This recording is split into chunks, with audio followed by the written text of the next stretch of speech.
जय हिंद, जय भारत। मैं आपका अपने परिवार में स्वागत करता हूं। मैं आपके लिए लेकर आया हूं नवोदय विद्यालय का दूसरा सेट पेपर मैथ का, जो कि उसका नाम है सुपर 20 क्लास। इससे आपके नवोदय विद्यालय में जरूर 20 नंबर में से 20 नंबर आएंगे, ये मेरा आपसे वादा है। तो आप मेरे साथ 7 प्रश्नों का हल करें। तो मैं सबसे पहले प्रश्न लेकर आया हूँ। इसमें है कि प्रथम 20 संख्याओं का योगफल। प्रथम 20 संख्याओं का योगफल। तो प्रथम 20 यानी 1 से लेकर 20 तक की पूछ रहा। तो हमें पता है कि 1 से 20 तक की अगर संख्याओं का योगफल ज्ञात करना है तो हम लिखते हैं, सूत्र होता है इसका कोष्ठ में n प्लस 1/2। n का मतलब होता है अंतिम संख्या। अंतिम संख्या कितनी है? 20। इधर 20 लिखेंगे और प्लस का 1/2। तो 2 से ये काट दूंगा तो ये कट जाएगा 10 बार। तो 10 गुणा 20 और 1 कितना होगा बेटा? 21। 21 दासरम 210। तो इसका ये परम सत्य आंसर हो गया। ठीक है बेटा, समझ में आया? इसी के साथ में दूसरा क्वेश्चन आपको लेकर आया हूँ, जो बहुत सिंपल है। इसमें कह रहा है कि 4 अंकों की सबसे बड़ी संख्या और 5 अंकों की सबसे छोटी संख्या का अंतर, जो मैंने आपको कल कराया था। इसमें कहा कि 4 अंकों की सबसे बड़ी संख्या, जब भी 4 अंकों की कहेगा तो मुझे क्या करना है? 4 बार 9 लिखना। और फिर कह रहा 5 अंकों की छोटी संख्या, तो 5 अंकों की छोटी संख्या क्या होगी? 1 और 4 0। अब बड़ी संख्या जे और छोटी संख्या जे, हमेशा बड़ी संख्या में से छोटी संख्या घटती है। तो मैं 10,000 में से कितने घटा दूंगा? 9,999। जब मैं घटाऊंगा तो मेरे पास बचेगा 1। तो मेरा आंसर कितना हो गया? 1। ऐसे सवाल को आराम से पढ़ें और बड़ी शांति से उनका आंसर। उसने कहा 4 अंकों की सबसे बड़ी संख्या, मैंने लिख ली। उसने कहा 5 अंकों की छोटी संख्या, वो भी मैंने लिख ली। उसने कहा अंतर, तो मैंने अंतर भी निकाल दिया। अंतर कितने का बेटा? 1 का। ठीक है बेटा। तो इसी प्रकार में आपके लिए तीसरा सवाल लेकर आऊं। तीसरा भिन्न का सवाल है। यह 5 सही 2/3 माइनस के 1 सही 4/9 का मान ज्ञात कीजिए। अब इस सवाल का आपको आंसर करना, इसमें कुछ नहीं करना है। जो पहले मिश्र भिन्न में है तो मैं इसको विषम भिन्न बदल दूंगा। 5 3 15, 15 2 17/3 माइनस 9 एकम 9, 9 और 4 13, 13/9। फिर मैं क्या करूंगा? नीचे का क्या लूंगा? एलसीएम कितना होगा बेटा? 9। 3 त्रिका 9, 3 बार गया तो 17 3 51 माइनस 9 एकम 9, 9 13। अब मैं 51 में 13 घटाऊंगा तो 11 में 3 जाएंगे बेटा, 8 बचेंगे, 2 इधर होंगे, 3/9। ये कट नहीं रहे तो जी मेरा क्या हो गया? आंसर। जी मेरा क्या हो गया? आंसर। अगर ये विषम मिश्र भिन्न में आंसर दे रहा तो मैं इसका भाग दे लूंगा 9 का भाग 38 में। 9 चौको 36, घटे तो कितने बचे? 2। तो यानी कितना हो गया? 9 चौको 36, बचे कितने? 2। कितने बचे? 9 चौको 36, बिल्कुल सही कर रहा है। 4 बचे 2, 9 चौको 36 बचे 2। तो आंसर अपना आ रहा है 9 सही 2। हाँ, इसको अपना आंसर आ रहा है 4 सही 2/9। ऐसे तो लिखते हैं 4 सही 2/9। 4 नाम 36, 36 और 2 38। अपना परम सत्य आंसर कौन सा है? 4 सही 2/9। बहुत ही सिंपल है, कुछ नहीं करना, बढ़िया। ठीक है, तो इसी क्रम में अब आपके लिए मैं चौथा प्रश्न लेकर आया हूँ, बहुत ही शानदार, कि आप खुश हो जाएंगे। देखो, ये इसमें x का मान निकालना है। दिख रहा, यदि 4x माइनस के सॉरी प्लस के 3 बराबर 8x माइनस के 9, तो x का मान बताओ। x का मान ज्ञात करना, कुछ नहीं करना, बिल्कुल सिंपल। x के पद एक साइड करते हैं और अंक एक साइड करते हैं। जैसे कि 3 थे, माइनस के थे, तो बराबर के साइड आ जाएंगे बेटा, प्लस के हो जाएंगे। ये 8x बचेंगे, ये प्लस के 4x थे, काय के हो जाएंगे बेटा? माइनस के। ये दोनों जुड़ जाएंगे तो बेटा 12 हो गए। 8x में से 4x घटेंगे तो कितने बचेंगे? 4x। ये गुणा में तो काय में आ जाएंगे? भाग में। जब मैं 4 का भाग 12 में दूंगा तो 3 बार जाएगा। तो x का मान कितना आ गया बेटा? 3। x का मान कितना आ गया बेटा? 3। ठीक है, अच्छे से हल करना बेटा, समझना। जहां भी कहीं अगर कोई भी दिक्कत होती है तो मुझे कमेंट कर जरूर बताना। तो और अच्छा सवाल लेकर आया हूं मैं आपके लिए। 5वां सवाल लेकर आया हूं। कौन सवाल लेकर आया हूं? 5वां, जो थोड़ा सा अच्छा सवाल है। इसमें ये कह रहा है कि 21 की पावर 23 गुणा 27 की पावर 15 गुणा कह रहा 4 की पावर 5। कह रहा कि अभाज्य गुणनखंड, अभाज्य गुणनखंडों की संख्या क्या होगी?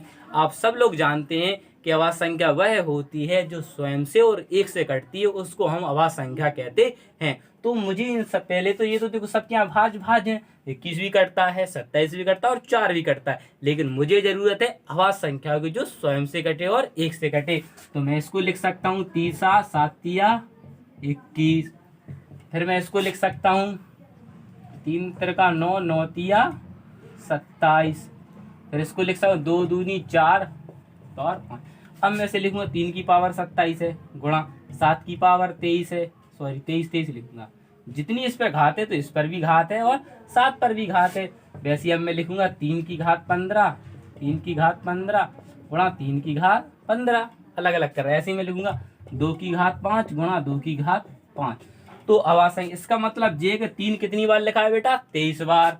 7 कितनी बार लिखा है बेटा? 23 बार। 3 कितनी बार लिखा है? 15 बार। जितनी घातें जिस संख्या पर चढ़ी होती हैं उस संख्या को उतनी ही बार लिखा जाता है। तो मुझे पता है कि 3 आया 23 बार, तो इन सबको जो जो ऊपर की संख्या है मैं इनको क्या कर लूंगा बेटा? जोड़ लूंगा। 23 और 23 कितने होगा बेटा? 46। 15 15 30, 15 30 45 और 5 और 5 10। तो मैं इन सबको जोड़ूंगा तो 5 और 6 11, 4 4 8 9 और 1 10। तो कितना आंसर आ रहा है बेटा? 101। कितना आ रहा है बेटा? 101। ये आपका परम सत्य आंसर है।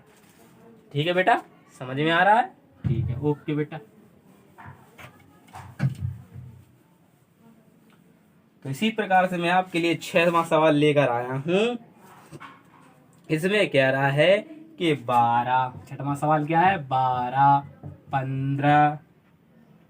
15 एवं 21, 12 15 एवं 21 मीटर लंबी वस्तुओं को मापने के लिए सबसे बड़ी मापक ज्ञात कीजिए। जब भी आपको कोई संख्या दे और उसे मापने की बात करे कि इसे किससे मापा जाए, तो तब समझ जाना कि सबसे बड़ी क्या बात कर रहा था, इसमें मासा निकालना बेटा। क्या निकालना? मासा। जिसमें तीनों चीज आ सके उसे क्या कहते हैं? मासा। तो इसमें हमने क्या निकालना? मासा। तो मैं सबका क्या निकालूंगा बेटा? मासा। मासा कैसे निकालते हैं? अपने पास मापा निकालने की एक तो गुणनखंड विधि है, दूसरी भाग विधि है। कौन सी विधि बेटा? भाग विधि। तो आप जिसको चाहते हो आपसे मैं भाग विधि से हल करके दिखाता हूँ। 12 का भाग 15 में देंगे, 12 एकम 12 बचे 3। अब 3 का भाग में 12 दूं 3 चौको 12। जिस संख्या से जो पूरा पूरा कटता है उसी संख्या का हम फिर तीसरी संख्या में भाग देते हैं। तो 30 7 21। अब ये भी संख्या 3 से कट जाती है, तो इसका मासा कितना हुआ बेटा? 3। कितना हुआ बेटा? 3। ठीक है, इसको मैं एक विधि से और कर सकता हूँ जिससे मैं लासा निकाल दूं 12 15 21। मैं इसे 3 से काटूंगा, 3 चौको 12, 3 5 15, 30 7 21। अब ये एक सी सेम टू सेम संख्या से नहीं कट रही, तो इसका मासा बेटा कितना है? 3। कितना है बेटा? 3। ठीक है, लगता आशा करता हूँ आप सबको समझ में आ रहे होंगे प्रश्न। तो 7वां सवाल आपके सामने बहुत सिंपल है, पूछा भी जा सकता है, ऐसी कोई उसमें बात नहीं है। 7वां सवाल आपसे कह रहा है कि 32 69, कितना है बेटा? 32 69 भाग 0.3269 और फिर दे रहा गुणा 200 बराबर क्वेश्चन। कितना सरल है, कुछ नहीं करना है। जो भाग में तो मैं इसे बटे में लिख लूंगा ऐसा, जैसे भाग को लिखते हैं 0.3269 और गुणा कर चिन्ह लगाऊंगा, लिखूंगा 200 बराबर एक्स। क्वेश्चन मार्क की जगह मान लिया एक्स। मैं दशमलव हटाऊंगा तो ऊपर कितने जीरो बढ़ाऊंगा? 4। कितने? 1 2 3 4। इससे जी कट गया। अब मैं 2 का इसका दोनों गुणा होगा तो 2 होंगे और कितने जीरो आ जाएंगे बेटा? 2 तो पहले से थे और 4, 0 2 4 2 6। तो इसका आंसर कितना हो गया बेटा? इकाई, दहाई, सैकड़ा, हजार, 10 लाख, 10 लाख। तो इसका आंसर फर्स्ट क्लास हो गया 20 लाख। कितना हो गया बेटा? 20 लाख। तो कितना सिंपल सवाल, देखने में कितना कठिन लगता है, लेकिन करने पर बहुत ही आसान हो जाता है। क्या हो जाता है? बहुत ही आसान हो जाता है। तो और अच्छे, और एक और सवाल बहुत अच्छा है। ये कह रहा है प्रतिशत का, जो कह रहा है 8वां सवाल लेकर आऊंगा आपके लिए, जो कह रहा है कि 50 का 80%। 50 का क्या बेटा? 80% प्लस 80 का परसेंट प्लस 80 का 50% बराबर क्वेश्चन मार्क पूछ रहा। क्या हमने की कोई दिक्कत नहीं, मैं 50 लिखूंगा, का की जगह गुणा को लिखाऊंगा, परसेंट हटा के 2 जीरो बढ़ाऊंगा, प्लस का चिन्ह लगाऊंगा। 80 लिखूंगा, का की जगह गुणा लगाऊंगा, 50 लिखूंगा, परसेंट हटा के नीचे 2 जीरो बढ़ाऊंगा।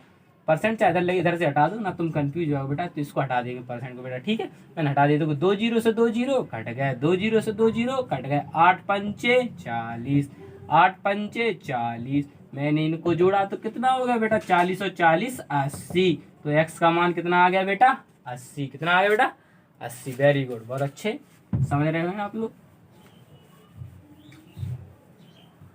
तो ऐसे ही और हाँ, एक साधारण ब्याज का सवाल आया है जिसमें कह रहा है कि किसी धन का 10% वार्षिक ब्याज की दर से 3 वर्षों में साधारण ब्याज 300 रुपये हो जाता है।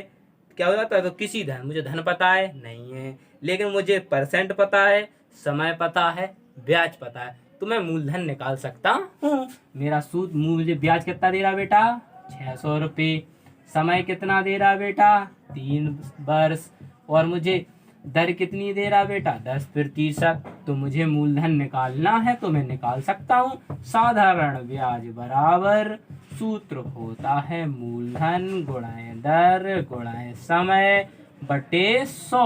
आप मेरे साथ बोलेंगे तो आपको भी याद हो जाएगा सूत्र। तो ब्याज की जगह ब्याज को लिखेंगे, मूलधन की जगह x मान लेंगे, दर की जगह 10 लिखेंगे, समय की जगह 3 लिखेंगे, और 100 के 100। तो 1 जीरो से 1 जीरो कट गया, 10 का आप कैंची गुणा कर देंगे, तो ये हो जाएगा 6000, और जे एक्स गुणा हो तो 3x, जो गुणा में है तो काय में आ जाएगा बेटा, भाग में आ जाएगा x। 3 से 100 काटेंगे तो 3 दूनी 6, तो x का मान कितना आ गया बेटा, 2000। यानी कहने का मतलब मूलधन कितना आ गया, 2000 रुपये। कितना आ गया बेटा, 2000 रुपये। ठीक है बेटा, समझ में आ रहे होंगे आपको, आशा करता हूँ मैं बहुत अच्छे से। ठीक है, तो मैं 11वां सवाल आपके लिए लेकर आया हूँ जो बहुत अच्छा है, जिसको बहुत ही अच्छा है, बहुत ही सिंपल है। देखो इसमें क्या है, दो संख्याओं का योगफल, दो संख्याओं का योगफल 165 है एवं उनका मासा 15 है। वैसी संख्याओं के सही युग्म बताइए। देखना बेटा, वो कह रहा दो संख्याओं का योगफल, दो संख्याओं का योगफल। भैया योगफल हम लिख देंगे, हमें क्या दिक्कत है, योगफल कितना है, 165 है। माना दो संख्या कौन सी है हमारी, माना दो संख्या कौन सी है, माना दो संख्या हमारी होंगी, एक ए और एक क्या होगी हमने बी। ठीक है, अब वो कह रहा है कि इनका मासा कितना है, 15। मासा कितना है, 15। तो दो संख्याओं का कॉमन ही क्या होता है, मासा। तो हमें क्या करूंगा, 15, इसमें भी 15 से गुणा करूंगा, इसमें तो जी कितना हो जाएगा बेटा, 15 है, और जे भी क्या हो जाएगा, 15 है, तो 15 बी कितना, तो मैं 15 कॉमन ले लूंगा, और ए प्लस बी बराबर कितना होगा, 165। और ये गुणा में तो काय में आ जाएंगे बेटा, भाग में। तो 165 का से भाग में दूंगा तो 15 एकम 15, 15 एकम, तो ए प्लस बी बराबर कितना आ गया बेटा, 11। जो 11 आया है, अब इसके मुझे अभाज्य गुणनखंड करते, सॉरी अभाज्य टुकड़ों में तोड़ना है, और जोड़ने पर मेरे 11 आने चाहिए। क्या आने चाहिए, 11, और जोड़ने पर सम नहीं होने चाहिए। जैसे कि मैंने जोड़ा 10 और 1 जो 11 हुई, फिर मैंने जोड़ा 10, 1 और 10 लिखो पहले, 1 और 10, 11 में 2 और 9 बिल्कुल जुड़ेगा, कट नहीं रह जाए आपस में। फिर इसके बाद मैं लिख सकता 3 और 8 बिल्कुल सही है। फिर लिख सकता मैं 4 और 7 बिल्कुल सही है। फिर लिख सकता मैं 5 और 6 बिल्कुल सही है। फिर इसके बाद लिख सकता मैं कितना, 5, 6 और 5, फिर तो रिपीट होने लगे, क्या होने लगे, रिपीट। तो 1 2 3 4 5 आपके जी क्या हो रहा है, जुड़ने पर 11 आ रहे हैं। लेकिन आपको ये ध्यान करना है कि कोई जोड़ा, यानी जी आपने 5 जोड़े तोड़े हैं, अब इन्हीं में आपको 15 का गुणा करना है, तो आपकी संख्या पता चल जाएंगे। अब ऑप्शन के हिसाब से अपन देखेंगे, ऑप्शन के हिसाब से क्या दे रहा है। तो ऑप्शन के हिसाब से जो आंसर दे रहा है 15 दूनी, इसमें करेंगे 15 दूनी 30 और 15 नम्मा 135 जी आपके ऑप्शन में। ठीक है, तो जी आपका आंसर क्या है, परम सत्य आंसर है। ठीक है बेटा, कोई भी हो सकता है, इसमें सब क्या बन सकते हैं, इसलिए लिखो ऑप्शन में ये अकेला दिया है, तो इसीलिए ये आंसर क्या है तुम्हारा, बिल्कुल परम सत्य, बिल्कुल सही आंसर है। ठीक है बेटा, तो आपके लिए मैंने 11 क्वेश्चन करा दिया, मैं 12वां क्वेश्चन आपके साथ लेकर आया हूँ। 12वां क्वेश्चन जो कि बहुत आप बिल्कुल खुश हो जाएंगे, भैया क्या क्वेश्चन लेकर आए हो। 12वां क्वेश्चन है कि 0.5 गुणा 0.3 प्लस 0.5 गुणा 0.2 बटे 0.5 गुणा 0.9। तो मुझे क्या करना है, इन दोनों का गुणा करूंगा तो 5 तिया 15, 2 अंक बाद दशमलव लगाऊंगा। मैंने कहा करूंगा 5 दूनी 10, तो 2 अंक बाद दशमलव लगाऊंगा। मैंने कहा करूंगा 9 पना 45, 2 अंक बाद दशमलव लगाऊंगा। अब मैं इन दोनों को जोड़ूंगा तो कितने हो जाएंगे बेटा जी, 25 और दशमलव 45, 2 दशमलव से दशमलव कट गया, पचम 25, 5 9 45। अगर ऐसा आंसर आया तो मेरा सही है, लेकिन ऐसा आंसर नहीं आ रहा है। तो 9 का भाग मुझे 5 में देना है। 9 का भाग मैं 5 में दूंगा तो 0 बार जाएगा पहले, फिर मैं दशमलव लगाऊंगा, फिर 0 बढ़ाऊंगा तो 9 पना 45, फिर बचेगा 5 और 0, फिर 9 पना 45, फिर बचेंगे 5, फिर 9 पना 45, 9 पना 45, 45 करके इसका मतलब ये कि ये संख्या क्या हो जाएगी, जो संख्या बार बार आती है तो वो क्या होती है, रिपीट हो जाती है। क्या हो जाती है, रिपीट। तो 0.5 में क्या चढ़ा सकता है, बार, क्योंकि ये उत्तर माला में दे रहा है। तो 0 क्या रख सकता हूं मैं, 5 पर बार चढ़ा सकता हूँ। जो संख्या बार बार आती है तो मैं उसमें बार चढ़ा देता हूँ। ठीक है, तो उत्तर के हिसाब से ये वाला आंसर सही है। ऐसा होता तो अपना ये सही था, और ये भी क्या होगा, अपना आंसर सही होगा। क्या होगा, सही हो गया। क्या होगा, सही होगा। ठीक है बेटा, ठीक है। तो ऐसे ही अपन प्रश्नों को क्या करते हैं, हल करते हैं। ठीक है, तो और आगे मैं प्रश्न को हल करता हूँ, जो और अच्छे क्वेश्चन है, बहुत ही अच्छे क्वेश्चन है इसमें। हाँ देखो, अब ये कह रहा 45 मिनट का 5/3/4 घंटे का कौन सा अनुपात होगा। कह रहा 45 मिनट, 45 तो मिनट है, और कह रहा अनुपात निकाल, अनुपात चिन्ह लगाऊंगा, और किसके बीच निकालना है, 5/3/4 घंटे। क्या घंटे, तो 45 तो मिनट लिखूंगा, फिर अनुपात चिन्ह लगाओ, 4 5 20, 20 और 20 और 3 23, 23/4। कितना होगा बेटा, 23/4। लेकिन ये तो घंटे में है, और मैं तो जब तक राशि अनुपात में बराबर नहीं होती है तब तक वो नहीं बढ़ती हैं। तो मैं घंटे को क्या बदल दूंगा बेटा, मिनट में। मिनट में बदलने के लिए मैं 60 से इसमें क्या करूंगा बेटा, गुणा। तो ये भी क्या हो गया बेटा, मिनट। अब मैं 4 से इसको काट दूंगा तो बेटा कितनी बार कटेगा, 15 बार। कितना बेटा, 15। आपको दिख रहा है कि इसमें और इसमें क्या 15 कॉमन आ जाएगा, 15 एकम 15 और 15 तिया 45, तो 3:23 क्या हो गया, और मिनट से मिनट कट गया, 15 एकम 15, 15 तिया 45, तो 3:23 आपका क्या होगा बेटा, परम सत्य आंसर होगा। क्या होगा बेटा, परम सत्य आंसर हो गया। ठीक है, तो इसी हिसाब से मैं आपका 14वां क्वेश्चन लेकर आऊंगा आपके सामने, बहुत ही शानदार है 14वां। इसमें ये कह रहा है कि यदि 10 व्यक्ति 10 काम को 10 दिन में करते हैं तो एक व्यक्ति एक दिन में कितने दिन में करेगा। 10 व्यक्ति 10 काम 10 दिन में करते हैं तो एक व्यक्ति एक काम कितने दिन में करेंगे। तो इसका एक सिंपल सा रूल होता है, एक सूत्र होता है इसका, M1D1H1/W1 बराबर M2D2H2/W2। तो जो पहले काम दे उसको एक साइड लिखो, जैसे कि इसमें दे रहा था 10 व्यक्ति 10 दिन में 10 काम, तो नीचे लिखूंगा। ठीक है, तो एक व्यक्ति एक दिन में, क्या एक व्यक्ति, तो एक व्यक्ति एक काम कितने दिन में करेगा, डी मान लिया। 1 0 से 1 0 कट कर, तो डी बराबर कितना आ जाएगा बेटा, 10। कितना आ गया बेटा, 10। तो कितने दिन में करेगा बेटा, 10 दिन में। कोई दिक्कत ही नहीं है, वेरी सिंपल है ना, बहुत अच्छे। इस सूत्र को याद करोगे तो बहुत अच्छे बड़े बड़े क्वेश्चन हो, क्या करो, चुटकियों में क्या कर दो, हल कर दो। ठीक है बेटा, ठीक है। तो इसी हिसाब से 15वां क्वेश्चन लेकर आऊं, 15वां, जो कि पूछा जाता है एक अंडा रूट में। ऐसा अंडा रूट में रहता है, और अंडा रूट में लिखा रहेगा 0.169, फिर लिखा रहेगा 0.00196। अब आपको पता है कि ये दशमलव जीरो क्या नहीं है, बराबर नहीं है। क्या नहीं है, इधर 3 पे इधर 4 पे। तो मैं क्या करता हूं, मैं ये करूंगा कि इसको बराबर करूंगा। मैं क्या करूंगा बेटा, बराबर दशमलव करने का क्या करूंगा, बराबर करने का प्रयास करूंगा। तो इधर 3 है तो मैं 2 दशमलव लगा सकता हूँ, वेरी सिंपल, उसमें कोई दिक्कत नहीं है। अब देखो बराबर होगा बेटा, दशमलव बराबर करके मैं इनको हटा सकता हूँ। क्या कर सकता हूँ बेटा, हटा सकता हूँ। मुझे पता है ये कितने का वर्ग है बेटा, 13 का। और डबल जीरो का कितना आएगा बेटा, 1 0 बाहर आएगा। ये मुझे पता है कितने का वर्ग होता है बेटा, 14 का। क्योंकि संख्या के आगे अगर 0 लगा रहता है तो उसका कोई मतलब नहीं होता, लेकिन पीछे तो जरूर मतलब होता है। इसीलिए मैंने 13 का वर्ग लिया, और ये 2 0 थे, इनमें से मैंने 1 0 लिया। इधर ये 14 का वर्ग था तो मैं 14, 2 से कट रहा तो मैं इसको काट दूंगा, 2 6 12, 2 5 10 और 2 7 14। तो 65/7 क्या है, परम सत्य आंसर है। लेकिन ये मिश्र भिन्न में पूछ रहा है तो मैं 7 का भाग क्या करूंगा, 65 में दूंगा। 7 नाम 63/2 तो लिखूंगा 9 सही 2/7। अब ये आपका क्या है, परम सत्य आंसर है। ठीक है बेटा, तो ऐसे ही आप प्रश्नों को करते रहेंगे। एक आधा सवाल देख लेते हैं अपन। ठीक है, तो दूसरा सवाल बहुत सिंपल है, एक 15वां और देख लेता हूँ, 15वां क्वेश्चन। ठीक है, तो इसमें क्या कह रहा है कि एक रेलगाड़ी 10 मीटर 9 सेकंड में तय करती है। एक रेलगाड़ी क्या 10 मीटर की दूरी सिर्फ 9 सेकंड में तय करती है, तो उसकी चाल ज्ञात कीजिए काय में किलोमीटर प्रति घंटा में। बहुत सिंपल है, कुछ नहीं करना है। तुमको दूरी कितना दे रहा बेटा 100 मीटर, समय कितना दे रहा बेटा, समय तुमको दे रहा है बेटा 9 सेकंड, कोई दिक्कत नहीं। हमें पता है चाल बराबर सूत्र क्या होता है बेटा, दूरी बटे समय। तो दूरी कितना है बेटा 100 और समय कितना है 9।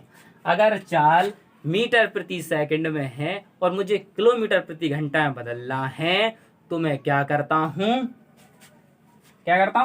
एक मैं तो छोटी सी एक ट्रिक बताता हूं आपको। जब भी किलोमीटर प्रति घंटा में हो, चाल काय में हो किलोमीटर प्रति घंटा में, और मीटर प्रति सेकंड बदलनी हो, क्या बदलनी हो मीटर प्रति सेकंड, तो मैं क्या करता हूँ उसमें छोटे में बदलना है तो मैं 5/18 से क्या करते दूसरा गुणा कर। अगर मुझे मीटर प्रति सेकंड से क्या बदलना है किलोमीटर प्रति घंटा में, किलोमीटर प्रति घंटा बदलना है तो मैं क्या करता हूँ 18/5 से क्या कर दूँ गुणा। तो मैं इसमें भी क्या करूंगा 18/5 से क्या कर दूंगा बेटा गुणा। तो 9 दूनी 18, 2 से काटूंगा ये कितनी बार कटेगा बेटा 20 बार, 20 दूनी 40 किलोमीटर प्रति घंटा। चाल क्या आ गई बेटा इसकी 40 किलोमीटर प्रति घंटा। अब आप कहोगे भैया ये आपने 18/5 कैसे रखा, तो मैं इसको आपको बताता हूँ कि मैंने 18/5 इसको कैसे रखा। इसका वेरी सिंपल सा फंडा है। क्या करना है इसको कि देखो ये मीटर प्रति सेकंड में रहती है, मीटर प्रति सेकंड में, तो मीटर को मुझे किलोमीटर बदलना है तो 1000 क्या देना है भाग, और अगर समय जो सेकंड है उसे किलोमीटर बदलना है तो मुझे क्या करना है 3600 से भाग करना है। तो ऊपर ऊपर गुणा और बीच बीच का, तो ऊपर गुणा होता है ये कितने हो जाते बेटा 3600, नीचे कितने हो जाते 1000, 2 जीरो से 2 जीरो कटेगा, 2 से काटूंगा 18 बार कटा, 2 से कटा 5, तो इसीलिए मैं डायरेक्ट इसका मान लिख देता हूँ 18/5। ठीक है, तो डायरेक्ट गुणा कराएंगे तो अब काटेंगे तो कितना आंसर आया 40 किलोमीटर प्रति घंटा। कितना आंसर आया बेटा 40 किलोमीटर प्रति घंटा। समझ रहे होंगे। अगर कोई भी दिक्कत आती है तो मुझे कमेंट करके जरूर बताएं, ठीक है, जिससे कि मैं आपके सवालों के आंसर दे सकूं। अगर कोई भी आपको दिक्कत होती है तो जरूर मुझे कमेंट करके बताएं कि भैया मुझे ये चीज़ दिक्कत दे रही है, तो मैं जरूर उसका समाधान करूंगा।